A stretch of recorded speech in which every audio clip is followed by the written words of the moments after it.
கட்டாயமாக தன்னுடைய கணவன் மனைவி ஒற்றுமை அதிகரிக்கக்கூடிய வாய்ப்பு உண்டு.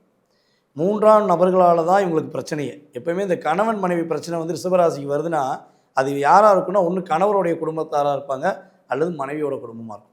ஸோ இவங்களுக்குள்ளே எப்போவுமே வந்து பார்த்திங்கன்னா ஒரு புரிதல் இருக்கும். இவங்க 2 பேரையும் பார்க்க விட மாட்டாங்க, இவங்க 2 பேரையும் பேச விட மாட்டாங்க. அப்போ பிரித்து வைக்கிறதுக்கு என்ன வழியோ பின்னாடி இருந்து வேலை பார்த்துருப்பாங்க. ஸோ இவங்களுக்குள்ள ஒரு பிரிவு ஏற்பட்டிருக்கும்.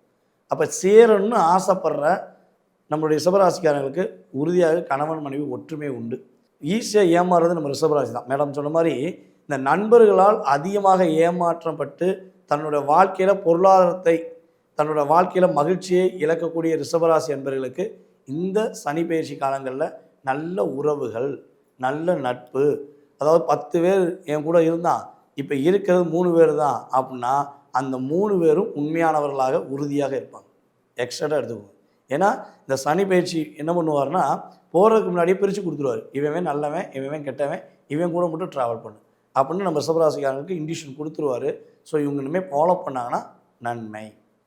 அதுக்கடுத்து வந்து பார்த்திங்கன்னா ரிஷபராசிக்காரங்களுக்கு இன்னொரு பெஸ்ட்டான விஷயம் என்ன ஒரு நன்மை கிடைக்க போகுது அப்படின்னு சொல்லி பார்க்கும்போது, கடன் சுமையில் ரொம்ப சிக்கி தவிச்சு என்ன பண்ணனே தெரியாமல் முடிச்சுக்கிருந்தாங்கன்னா